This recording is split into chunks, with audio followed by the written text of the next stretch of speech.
Hello and welcome to Broadlane.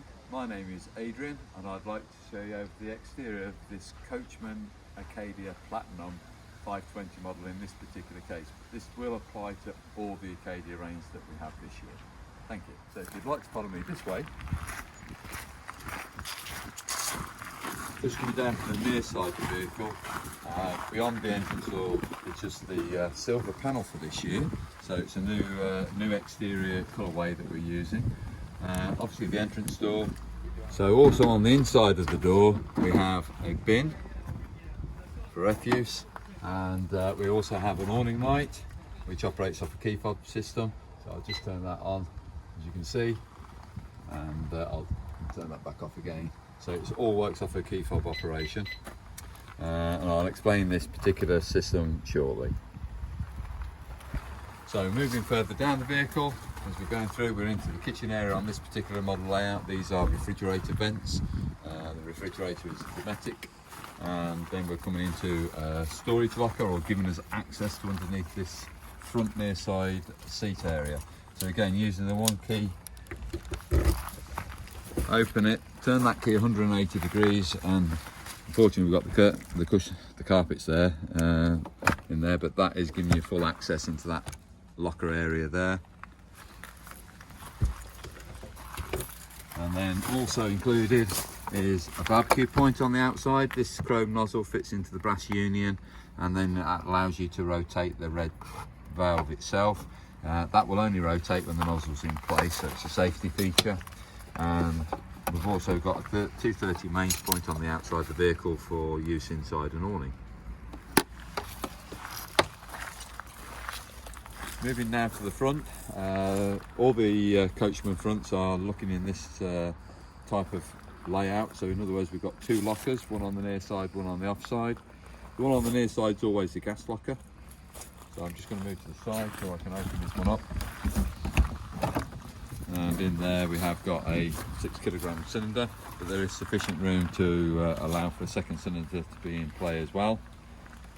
And it's gas struts which keep these doors in an open position, so they're not going to be affected by the wind. They're quite firm. When you come to put that back, just make sure you try to replicate the line of the bodywork, as you can see, just to make it look neat and tidy. And then that's that particular one closed. Obviously this is all the hitch coupling, which we are going to do as a demonstration on a separate video, how to couple up onto a car correctly on this particular case. And then we're just moving now to the offside locker, which is just storage. So there's no reason what this locker is used for. It's whatever you wish to put in there personally. I normally keep all my exterior bits and pieces, toilet chemicals, mains cables, probably water connections, things like that. I always keep them stored in there, but it's down to the individuals to decide what they want to use that locker for. And again, when you come to put it back, if you can just bring that frame so it looks as if it's going to look right on the outside. You can see nice body line, just makes that a lot more attractive to look at. And then moving down to the near side, we've got our wire water connection. This flap itself locks the pump in place, so you just raise that up slightly, which allows you then to extract that. And this is the actual physical water pump itself. Is the high flow water pump made by Whale. Just when you do set up from fresh, make sure that that pump goes down to the bottom of the barrel itself, otherwise you could be sucking air and water at the same time. And then just insert it like so, and just lower that flap down just to make sure that you've locked the pump assembly in place. Then we come into the next item, will be the battery box and mains hookup point. So we have got a battery connected, and we've also got our main supply connected. When we are coupling the mains into the plug and socket arrangement, I just ask to make sure that this edge here meets that edge there, so that you haven't got any shorting taking place on that socket. It can have heat transfer, which can cause you problems, and they weld together if you're not careful. But also I'll just expose, while I've got that, externally we've got a coaxial point for a supply from an external source. Some sites, they are in poor areas for reception, so they provide you a coaxial connection on their site post. And if you was using a satellite, external satellite, you could make that connection on that F connector there. we have equivalent points inside where those go to. So we've also got a service light on the outside of the vehicle. This is on right now, and the switch for that I'll show you. It's near the audible equipment, near the aerial and what have you on the inside. The aerial is immediately above. I've got that extended as we've got a radio system working off that aerial right now. That's a Vision Plus system. And then we're coming down the further down the offside. We're going to come to where the waste outlets will be on this vehicle. So double outlet.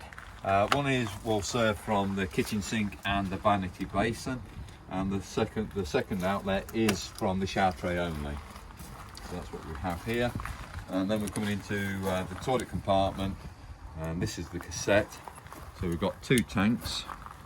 We've got the top tank, which you pour chemical into, water and chemical that is. So I always use a 10-litre water container. It's very easy and lightweight to carry. And then I always use a pink chemical into the top tank. It helps to keep the flush water, to keep the bowl clean, but also to keep the odours down that may be emitted off the holding tank.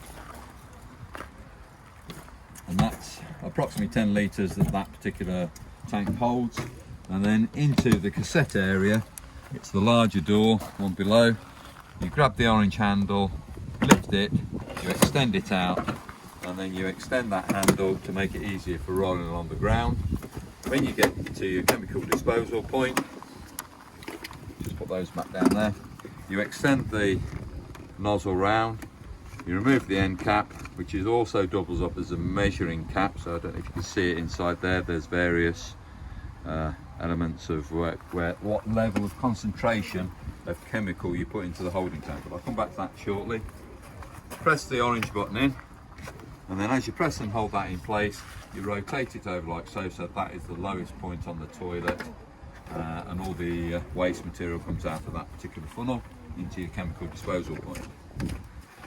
Finally, while you're at that point, you're also able to pull that plate back there and open the blade up, and you should be able to give that a nice rinse out, make sure you've got everything out of the holding tank.